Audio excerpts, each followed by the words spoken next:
বিনিয়োগকারী বন্ধুরা, আসসালামু আলাইকুম। আশা করি আপনারা ভালো আছেন। আমার কাছে ইউটিউবের নির্দেশনা হচ্ছে আমাকে যে আমার ভিডিওতে আমার কোনো প্রেজেন্স নাই, বা এটা যে আমার বানানো ভিডিও সেটার প্রমাণ ওনাদের কাছে নাই, ওনারা পায় নাই, ওনারা বুঝতে পারে নাই। তারপরে বলছে আমার ভিডিওর পরিমাণ বেশি, একই নামে একই টাইপের ভিডিও হয়ে যাচ্ছে, ওরা একই জিনিস মনে করতেছে। ব্যাপারগুলো এরকম। তাই আমি অনেক ভিডিও এখন আর রাখতে পারতেছি না, অনেক ভিডিও ডিলিট করছি। অ্যানালিসিস ওকে হওয়ার যতগুলো ভিডিও ছিল প্রায় সবগুলাই আমাকে ডিলিট করতে হয়েছে। এই জন্য যারা নতুন আসবেন ওনারা আমার এই যে 40-50টা অ্যানালিসিস ওকে হয়েছে, এগুলোর বেশিরভাগই পাবেন না, হয়তো 2-4-5টা-10টা পাইতে পারেন। আমি বাধ্য হয়ে এগুলো ডিলিট করছি। এখন আসেন আমি আপনাদের সাথে এই ফিন্যান্স সেক্টরের একটা অ্যানালিসিস দেওয়ার চেষ্টা করব। দেখেন, আপনারা জানেন আমি কয়েকদিন আগে ফিন্যান্স সেক্টরের একটা অ্যানালিসিস দিছি এবং বলছি ফিন্যান্স সেক্টর উঠে আসবে। আমি কিন্তু ফিন্যান্স সেক্টর উঠে আসবে না বলি নাই। আমি যেগুলো বলছি সেগুলো কারেকশানে গেছে। তো এটা বিষয়টা কি আসলে? বিষয়টা হচ্ছে সম্পূর্ণ ক্রেডিট হচ্ছে টেকনিক্যাল অ্যানালিসিসের। 3-4টা সেক্টর সবগুলোই কারেকশানে গেছে বা কারেকশানে যাবে বলছি, উঠে আসতে পারবে না বলছি, কিন্তু ফিন্যান্স বলি নাই। তো আজকে দেখা গেছে কি ইন্স্যুরেন্সও বলি নাই, আজকে দেখা গেছে কি ফিন্যান্স এবং ইন্স্যুরেন্স দুইটাই পজিটিভ। তো আলহামদুলিল্লাহ। এখন আমি আপনাদের সাথে ফিন্যান্সের একটা অ্যানালিসিস দিব এরই ধারাবাহিকতায়। আর ইন্স্যুরেন্স নিয়ে কেউ কেউ জিজ্ঞেস করছিল মার্কেট কারেকশানে গেলে কি ইন্স্যুরেন্স পজিটিভ থাকবে, ওনাদের কনফিউশন ছিল, ওনারা মানে বিশ্বাস হতে চাচ্ছিল না। আমি পজিটিভ বলছি, কারণ এই অ্যানালিসিস যেটা বলে আমি সেটাই বলবো, এর বাইরে তো আমি কিছু বলতে পারবো না। যদি না যায় সেটা অন্য কথা। অ্যানালিসিসে আছে ইন্স্যুরেন্স আপ, ফিন্যান্সও পজিটিভ থাকার সম্ভাবনা বেশি। ফিন্যান্সের 2-1টা জায়গায় আমি একটু কনফিউশনে ছিলাম, আজকের পজিটিভিটি দিয়ে ফিন্যান্স সেটা অনেকটা ওকে করে দিছে। আপনারা ফিন্যান্সের দিকেও চোখ রাখতে পারেন, এই জন্য আমি ফিন্যান্সের অ্যানালিসিসটা দিচ্ছি। ফিন্যান্সের অ্যানালিসিস আগেরও দেওয়া ছিল, এখন আবার দিচ্ছি। আশা করি আপনারা আপডেট পাবেন, সাথেই থাকেন।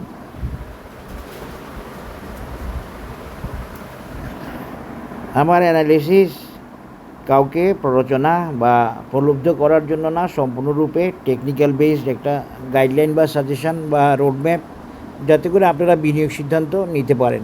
বিনিয়োগ সিদ্ধান্ত নিতে বিনিয়োগ সুবিধা বিনিয়োগকারীদের সাপোর্ট দেওয়ার জন্য আমি ওইভাবে এই আইটেম দেওয়া, এই আইটেম এত যাবে, ডবল হবে, 100 যাবে, এগুলো বলে সাবস্ক্রাইবার বা ভিউ টানা, এগুলো আমার কাজ না।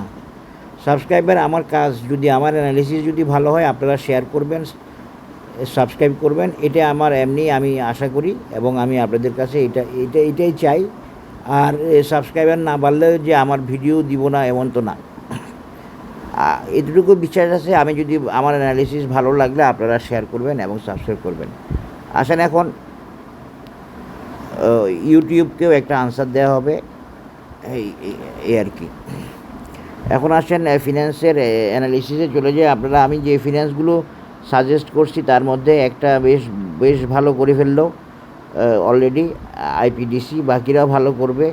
কারেকশানের মধ্যে দিয়ে উঠতে হয়, চাইলেই উঠা যায় না, কিন্তু আমার অ্যানালিসিস আমি চেষ্টা করি, আপনারা জানেন আমি রোড ক্লিন বা বাধামুক্ত, স্মুথ, মানে রোড স্মুথ বা টেকনিক্যাল অবস্টাকেল, বড় কোনো অবস্টাকেল নেই, উঠে আসতে পারবে, উঠে আসার মতো শেয়ারগুলোই আমি সাজেস্ট করি বা আমি অ্যানালিসিস দেওয়ার চেষ্টা করি। আপনাদের কেউ রিকোয়েস্ট করলে যে আমি অ্যানালিসিস দিব এমন না। আপনারা যখন আপনাদের রিকোয়েস্ট করবেন কিন্তু আমি অ্যানালিসিস দিচ্ছি না বা দিই নাই, তাহলে ধরে নেবেন যে সেটার অ্যানালিসিস দেওয়ার মতো টেকনিক্যালি ওকে না, বা টেকনিক্যালি অ্যানালিসিস দেওয়ার সময় হয়নি। পরবর্তীতে সেগুলো দেওয়া যাবে বা সেগুলো দিব, এটাই নিয়ম। অ্যানালিসিস দিব আমি দিনের পর দিন বসে থাকবে এরকম আগে প্রথম দিকে হয়েছে, কারণ প্রথম দিকে সব শেয়ার বাড়তেছিল, এই জন্য অনেক শেয়ারের অ্যানালিসিস দিছি। এরপরে এখন আর দিচ্ছি না, এখন পজিশন বুঝে দিচ্ছি যাতে করে নেওয়ার পরে রেজাল্ট আসে। তো রেজাল্ট তো আসতেছে, ইন্স্যুরেন্সের বাইরে মালিক বাড়তেছে, হুয়াওয়েল টেক্সটাইল বাড়তেছে, অন্যান্য টেক্সটাইলগুলো বাড়তেছে। টেক্সটাইল ভালো করবে বলছি, টেক্সটাইলকে সেকেন্ড পজিশনে বলছি। আলহামদুলিল্লাহ সব তো ওকে হচ্ছে, আপনারা দেখতে পাচ্ছেন। এখানে আর আলাদা করে বলার কিছু নাই। তবে হ্যাঁ, আমি আপনাদের রিকোয়েস্টে সেই শেয়ারগুলি অ্যানালিসিসে দিব যেগুলো দেওয়া যায় দেওয়ার মতো টেকনিক্যালি। আমার ইচ্ছা অনিচ্ছার জন্য না, টেকনিক্যালি। আমার মূল সাবজেক্ট হচ্ছে টেকনিক্যাল অ্যানালিসিস। আশা করি বুঝতে পারছেন। তো আরেকটা কথা বলে রাখি, যদি ইন্ডেক্স কারেকশানে যাওয়ার সম্ভাবনাটা আছে, এটা বলতেছি আমি 5-7 দিন ধরে। তো ইন্ডেক্স যদি কারেকশানে যায়ও, ফিন্যান্স পজিটিভ থাকবে আশা করি। আমার কাছে সেটা মনে হচ্ছে। এখানে একটা কারণ আছে, আপনাদেরকে কারণটা আমি ক্লিয়ার করি। ইন্ডেক্স বা ইন্স্যুরেন্স কেন মার্কেট কারেকশানে পজিটিভ থাকবে, এটার আরেকটা অন্যতম একটা কারণ হচ্ছে টেকনিক্যালি তারা ওকে আছে, এটা মূল কারণ। আরেকটা কারণ হচ্ছে মার্কেট মেকানিজমে, মার্কেট যে সেক্টরগুলোর ভলিউম কম বা যে সেক্টরগুলো ইন্ডেক্সকে বড় প্রভাবিত করতে পারবে না বা বড় ধরনের পজিটিভিটির কারণে সেক্টরকে পজিটিভ হইতে হবে, সেই সেক্টরগুলোকে ইন্ডেক্স বাড়াবে। মানে ছোট পেইড আপ ক্যাপিটালের বা ছোট ইন্ডেক্সের মধ্যে প্রভাব ফেলতে পারার মতো বড় ভলিউমের সেক্টর না, সেরকম সেক্টরগুলোকে ইন্ডেক্স বাড়াচ্ছে বা বাড়াবে যদি ইন্ডেক্স কারেকশানে যায়। তো ইন্ডেক্স কারেকশানের কথা বলতে গেলে আমি ইন্ডেক্স কারেকশানের অ্যানালিসিস দিছি সম্পূর্ণ টেকনিক্যাল বেসড, আমার মেজারমেন্ট বেসড, আমার অ্যানালিসিস বেসড, এই আর কি। তাই এখন আমরা এই ফিন্যান্সের অ্যানালিসিসটা দেখার চেষ্টা করি।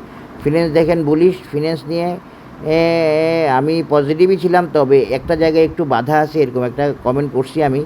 তো সেটা আজকের পজিটিভিটির মাধ্যমে ফিন্যান্স দূর করছে, যে ফিন্যান্স উঠে আসতে ইচ্ছুক, এবং যদি মার্কেট কারেকশানে যায়, মার্কেট কারেকশানেও আশা করি ফিন্যান্স পজিটিভ থাকবে, কোনো না কোনো সেক্টরে বাজার থাকবে। আর বাজার মূলত ইন্স্যুরেন্সে কনসেন্ট্রেটেড, এটা আপনারা আশা করি বুঝতে পারছেন।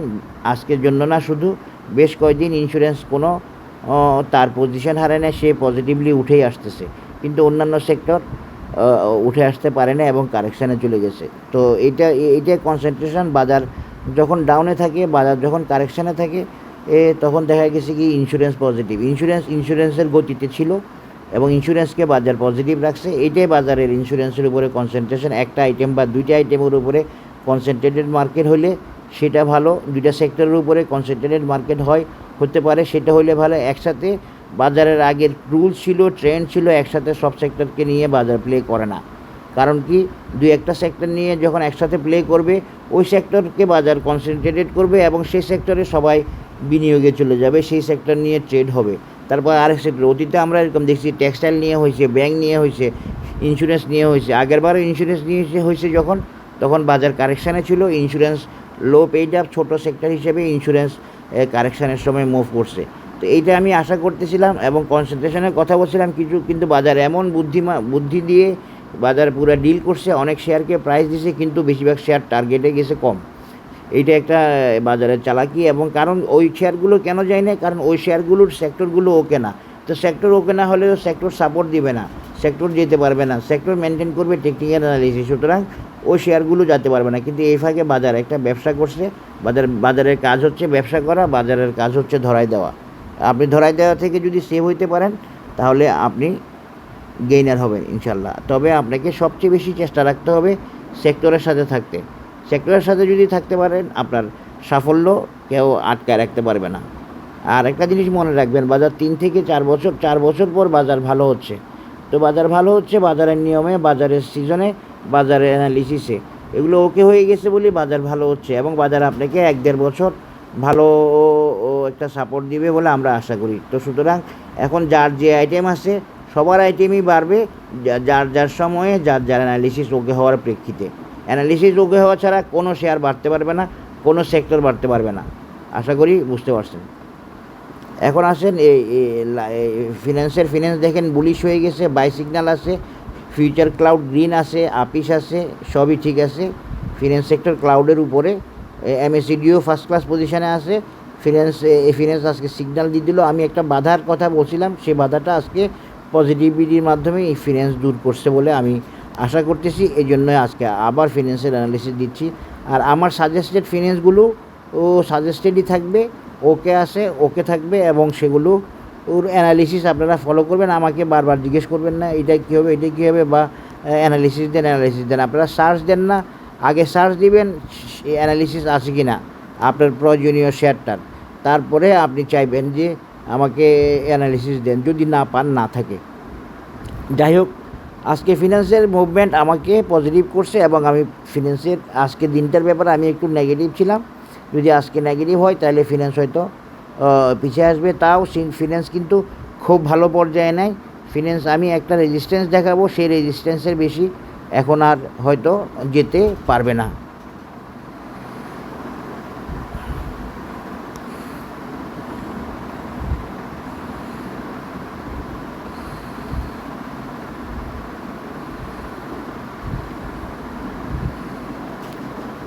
দেখা যাক এতটুকু যাই কিনা, আমি দেখার চেষ্টা করতেছি, দেখি ফিনান্স কী করে।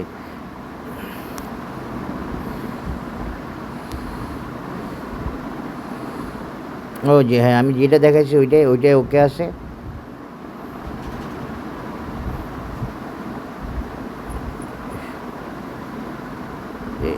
এখন আমি ফিনান্সের মেজারমেন্টটা দিব আপনাদের জন্য এবং অ্যানালিসিসটা শেষ করার চেষ্টা করব।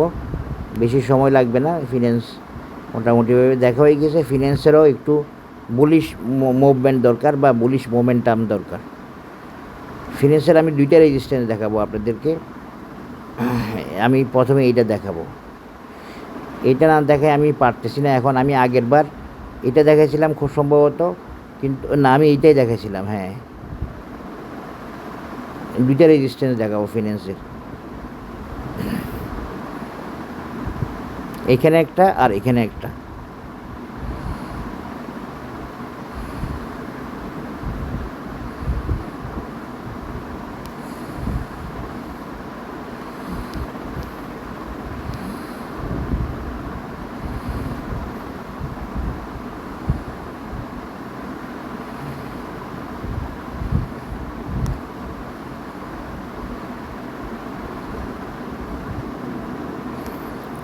ফিনান্সকে আমি একটা ক্লাসিক প্যাটার্নে দেখাবো। ক্লাসিক প্যাটার্নে যাই আগে, তারপরে ফিনান্স প্রথমে এই লেভেলে যাওয়ার চেষ্টা করবে। এই লেভেলটাও ফিনান্সের জন্য খুব সহজ লেভেল না। প্রথমে এই লেভেলে যাওয়ার চেষ্টা করবে, তারপরে পরবর্তী ওই লেভেলটা ফিনান্সের জন্য ভ্যালিড থাকবে।